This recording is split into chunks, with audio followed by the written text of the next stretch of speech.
அவளை பத்தி தப்பா பேச உனக்கு என்ன அருகதை இருக்கு? கிளப்ல நீ அந்த தேவுக்கு என்ன ஆஃபர் பண்ணன்னு மறந்துட்டியா? நான் வேணா ஞாபகப்படுத்தட்டுமா என்றார். சிவாவின் வார்த்தைகளை கேட்ட நந்தினிக்கு உடம்பெல்லாம் தீப்பற்றி எரிவது போல இருந்தது. எவ்வளவு தைரியம் இருந்தா அவளுக்கு சப்போர்ட் பண்ணி என்ன எதிர்த்து பேசுவ? உங்க 2 பேரும் என்ன பண்றேன்னு பாரு. உங்க 2 பேருக்கும் என்ன பழி வாங்கணும்னு ஏதாவது நினைப்பு இருந்தா அதை இப்பவே மறந்துருங்க. இந்த நந்தினிய பகைச்சுக்கிட்டு ஜெயிச்சவங்க யாருமே இல்ல, அது உனக்கே நல்லா தெரியும். இதுக்கெல்லாம் நான் உன்னை நிச்சயமா பழி வாங்குவேன். ஏதோ இன்டர்வியூல செலக்ட் ஆயிட்டா போதுமா? இந்த வேலை இல்லைனாலும் நான் ஒரு கம்பெனிக்கு முதலாளி தான். அதை யாராலையும் மாத்த முடியாது. இத்தனை பேருக்கு முன்னாலே என்ன அவமானப்படுத்திட்டல, குறிச்சு வச்சுக்கோ. 28ஆம் தேதி என் பர்த்டே. அதுக்கப்புறம் பாரு, உன்னோட கவுண்ட் டவுன் ஸ்டார்ட் ஆக போகுது. விரல்களை சொடுக்கு போட்டபடி சொன்னார். நந்தினியின் வார்த்தைகளை கேட்ட சிவா ஸ்மைல் செய்ய அவள் மேலும் கோவத்தில் கொந்தளித்தார். சிரி சிரி, இப்பவே நல்லா சிரிச்சுக்கோ. இனிமே நீ நினைச்சாலும் உன்னால சிரிக்க முடியாது. 28ஆம் தேதி நீ பிளாசா ஹோட்டலுக்கு வருவல்ல, அப்போ மூஞ்சி எங்க கொண்டு வச்சுக்க போறேன்னு பார்க்க தானே போறேன் என்று கத்தினார். வேலை கிடைக்காதது ஒரு பக்கம் வருத்தமாக இருந்தாலும் வரப்போகும் பர்த்டேவை நினைத்து அவள் தன்னைத்தானே தேற்றிக் கொண்டாள். உன்னால என்ன பண்ண முடியுமோ பண்ணிக்கோ. நான் இருக்கிற வரைக்கும் அவந்திகாவை உன்னால டச் கூட பண்ண முடியாது. வா அவந்திகா, போலாம். அவர்கள் முகத்தை திருப்பிக் கொண்டு அங்கிருந்து வெளியேறினார்கள். அவர்களையே பார்த்து கொண்டிருந்த நந்தினி மனதுக்குள், இந்த பிளான் ஒர்க் அவுட் ஆகலனா என்ன? அந்த தினேஷ் என் வலையில சிக்க வைக்க போறது உறுதி. இந்த கம்பெனியில எனக்கு வேலை கிடைக்கலனா என்ன? இந்த கம்பெனியோட எம்டியே என் கைக்குள்ளதான் இருக்க போறாரு. அதுக்கப்புறம் அந்த அவந்திகாவுக்கு நான் யாருன்னு காமிக்கிறேன் என்று நினைத்து கொண்டார். நந்தினி தனது பர்த்டே பார்ட்டிக்கு பிளான் செய்ய ஆரம்பித்தார். அந்த பார்ட்டியில் எப்படியாவது தினேஷை மயக்கிவிட வேண்டும் என்று நினைத்தார். லக்ஸூரியஸ் கவுனை வாங்க சிட்டியில் உள்ள எல்லா டிசைனர்ஸின் வெப்சைட்டையும் பார்த்து கொண்டிருந்தார். பார்ட்டியில் அவள் யூனிக்காகவும் அழகாகவும் தெரிய வேண்டும் என்று ஆசைப்பட்டார். அதனால் 4 நாளுக்கு முன்பே டிரெஸ், ஜுவல்ஸ் மற்றும் சாண்டல்ஸ் எல்லாவற்றையும் வாங்கிவிட வேண்டும் என்று அவள் பிளான் போட்டுக் கொண்டிருக்க, அதே நேரம் தினேஷும் அவருடைய கேபினில் பர்த்டே பிளானை செக் பண்ணி கொண்டிருந்தார். பார்ட்டிக்கு வரப்போகும் கெஸ்ட் லிஸ்டை ரெடி பண்ணி கொண்டிருக்க அப்போது கதவு தட்டப்பட்டது. Hi uncle, how are you என்று கேட்டுக்கொண்டே தேவ் உள்ளே வந்தார். லாஸ்ட் டைம் தேவ் அங்கே வந்தபோது அவருடைய செல்போனை வாங்கித்தான் ஹெட்ஷாட்டுக்கு கால் பண்ணி பேசியிருந்தார். ஆனால் ஹெட்ஷாட் அந்த வேலையை முடிக்கவில்லை. அதனால் இந்த முறை அவன் மீண்டும் தினேஷிடம் உதவி கேட்டு வந்திருந்தார்.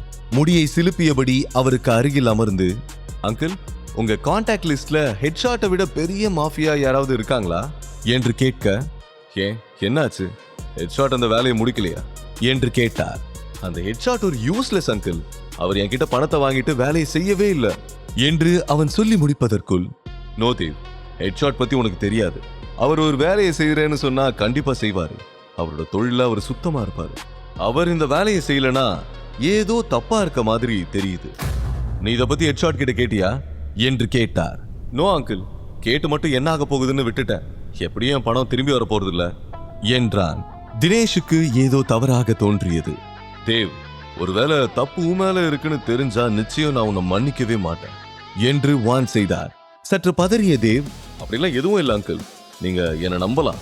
கடைசியா ஒரு தடவை எனக்கு ஹெல்ப் பண்ணுங்க, இதுக்கப்புறம் உங்களை டிஸ்டர்ப் பண்ணவே மாட்டேன் என்றான். இல்ல தேவ், எனக்கு என்னவோ தப்பா படுது. முதல்ல அவன் யாரு, அவன் எப்படி இருப்பான்னு சொல்லு. அவன் போட்டோவை காமி, அதுக்கப்புறம் நான் உனக்கு ஹெல்ப் பண்ணலாமா வேணாமான்னு முடிவு பண்றேன் என்றார். ஆனால் தேவிடம் சிவாவின் போட்டோ இருக்கவில்லை. அவன் உடனே அங்கிருந்து போவதற்காக எழுந்தார். வாட் ஹேப்பன் தேவ் என்று அவர் கேட்க, நத்திங் அங்கிள், எனக்கு கொஞ்சம் அவசரமா ஒரு வேலை இருக்கு என்று சொல்லிவிட்டு வெளியேறினான். தேவ் சிவாவை ஒரு நார்மல் பர்சன் என்று நினைத்துக் கொண்டிருந்தான். அதனால் தான் அவன் தினேஷை அந்த விஷயத்தில் ஈடுபடுத்த விரும்பவில்லை. தானாகவே இதை ஹேண்டில் செய்ய வேண்டும் என்று நினைத்தான். தினேஷ் பர்த்டே பார்ட்டிக்கு பிளான் செய்து கொண்டிருந்ததால் அவரால் தேவை கண்டு கொள்ள முடியவில்லை. சரி, ஹேண்டில் பண்ணிக்கோ, பட் ஏதாவது பிரச்சனையில மாட்டிக்காத என்று அவனை எச்சரித்தார். ஓகே அங்கிள், ஐ அண்டர்ஸ்டாண்ட் என்று சொல்லிவிட்டு வெளியே வந்தவன், இனிமே அங்கிளை நம்பி பிரயோஜனம் இல்லை. அவர்கிட்ட எந்த ஹெல்ப்பும் கேட்க முடியாது. இதுக்கு வேற ஏதாவது வழி இருக்கான்னு கண்டுபிடிச்சே ஆகணும் என்று யோசிக்க தொடங்கினான். தேவ் இப்போது யாரிடம் உதவி கேட்பான்? அவன் சிவாவை எப்படி பழிவாங்க போகிறான்? பர்த்டே பார்ட்டியில் காத்திருக்கும் ட்விஸ்ட் அண்ட் டர்ன்ஸ் என்ன? சிவாவை பழிவாங்க இனி தினேஷை நம்பி பிரயோஜனம் இல்லை என்று நினைத்ததே தன்னுடைய ஃப்ரெண்ட்ஸ் சிலருக்கு கால் செய்து ஹெல்ப் கேட்டார். ஹலோ ப்ரோ, இமீடியட்டா ஒருத்தனை இந்த உலகத்துல இருந்ததுக்கான ட்ரேஸே இல்லாம பண்ணணும். உங்ககிட்ட கான்ட்ராக்ட் கில்லரோட நம்பர் ஏதாவது இருக்கா? என்று கேட்க சற்று யோசித்து ஆப்போசிட் சைடில் இருந்த நபர், எஸ், ஒருத்தர் இருக்காரு, நீ சொன்ன வேலைக்கு அவர் தான் கரெக்டா இருப்பாரு என்று சொல்ல, சூப்பர், அவரை தான் நான் தேடிக்கிட்டு இருந்தேன், யாரு என்று கேட்க, அவர் பேரு ஹெட்ஷாட், ஒரே ஷாட் தான், ஆல் காலி என்று சொல்ல, அதை கேட்டு தேவ் டென்ஷன் ஆகிவிட்டார். அந்த ஆளா? என்னடா எவனை கேட்டாலும் ஹெட்ஷாட்ங்கிறீங்க, அவருக்கு ஒன்னும் அவ்வளவு பெரிய சீன்லாம் இல்ல, அவர் ஒரு வேஸ்ட், தேவையில்லாம எல்லாரும் அவனுக்கு பில்டப் பண்ணாதீங்க என்று சொல்லிவிட்டு சட்டென போனை கட் பண்ணி விட்டார். கோபத்தில் ஸ்டேரிங் வீலை 2-3 முறை வேகமாக தட்டினார். சிவா மீது இருக்கும் கோபத்தை எல்லாம் ஸ்டேரிங் வீல் மீது காட்டிக் கொண்டிருந்தார். இதுவரை 5 பேரிடம் அவன் ஹெல்ப் கேட்டு விட்டான். ஆனால் எல்லோருமே ரிப்பீட்டடாக ஹெட்ஷாட்டை தான் கை காட்டினார்கள். ஹெட்ஷாட்டை விட பெரிய மாஃபியாவை அவர்களுக்கு தெரியவில்லை. டேய் சிவா, உன்னால இந்த தடவை நிச்சயமா என்கிட்ட இருந்து தப்பிக்கவே முடியாதுடா. இந்த தடவை நீ எந்த மூல முடுக்குல ஒளிஞ்சிருந்தாலும் உன்னை தேடி கண்டுபிடிச்சு கொண்டு வந்து தீத்து கட்டாம விட மாட்டேன். உன்னை நரகத்துக்கு அனுப்புனதுக்கு அப்புறம் தாண்டா எனக்கு நிம்மதி என்று பற்களை கடித்தபடி சொல்லிக் கொண்டிருந்தார். மீண்டும் கான்டாக்ட் லிஸ்டில் வேறு ஒரு ஃப்ரெண்டின் நம்பரை தேட ஆரம்பித்தார். சிறிது நேரம் ஸ்கிரால் பண்ணி கொண்டிருக்க திடீரென அவன் மனதில் ஒரு முகம் பிளாஷ் ஆனது. உடனே அவன் கண்கள் பிரைட் ஆகிவிட்டது. மை குட்னஸ், நான் எப்படி இவனை மறந்தேன் என்று யோசித்தவன் ஜோசப்பின் நம்பருக்கு டயல் செய்தான். ஜோசப் தேவின் காலேஜ் மேட். அவனுக்கு காலேஜ் டேஸிலேயே பல மாஃபியாக்களோடு பழக்கம் இருந்தது. காலேஜில் ஸ்டூடெண்ட்ஸ் எல்லோரும் அவனை பார்த்து நடுங்குவார்கள். யாரும் அவனிடம் பிரச்சனை பண்ண மாட்டார்கள். சில நாட்களுக்கு முன்புதான் தேவ் சோஷியல் மீடியாவில் ஜோசப்பின் போஸ்டை பார்த்திருந்தார். அவன் செல்போனை எடுத்து ஜோசப்புக்கு டயல் செய்து, ஹாய் ஜோசப், எப்படி இருக்க? உன்கிட்ட பேசி எவ்வளவு நாளாச்சு? கொஞ்ச நாளைக்கு முன்னாடி கூட சோஷியல் மீடியால உன் போஸ்ட பார்த்தேன் என்று சொல்ல, என்ன தேவ், திடீர்னு ஏன் ஞாபகம்? என்ன விஷயம்னு ஸ்ட்ரெயிட்டா சொல்லு என்று கேட்டான் ஜோசப். சுத்தி வரைக்காம நான் நேரடியா விஷயத்துக்கே வரேன். எனக்கு உன்னோட ஹெல்ப் வேணும். ஒருத்தன் என்ன ரொம்ப இன்சல்ட் பண்ணிட்டான். அவனை இந்த உலகத்தை விட்டு ட்ரேஸ் இல்லாம அனுப்பணும். நான் நிறைய பேர்கிட்ட கேட்டு பார்த்துட்டேன், பட் நோ யூஸ். உன்கிட்ட ஏதாவது கான்ட்ராக்ட் கில்லரோட நம்பர் இருந்தா அதை இமீடியட்டா எனக்கு அனுப்பி வை என்றார்.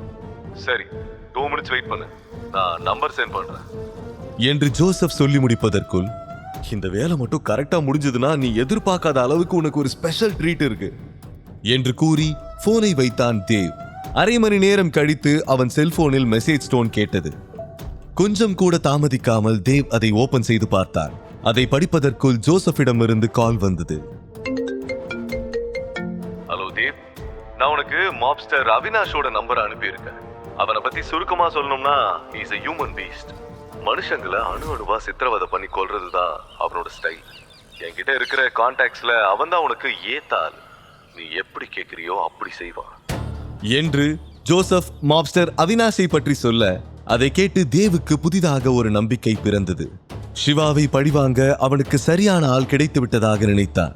டேய் சிவா, இனி உன்னை யாராலையும் காப்பாற்ற முடியாதுடா என்று நினைத்துக் கொண்டே மாப்ஸ்டர் அவினாஷுக்கு டயல் செய்தான். நீங்கள் டயல் செய்த எண் தற்போது ஸ்விட்ச் ஆஃப் செய்யப்பட்டுள்ளது.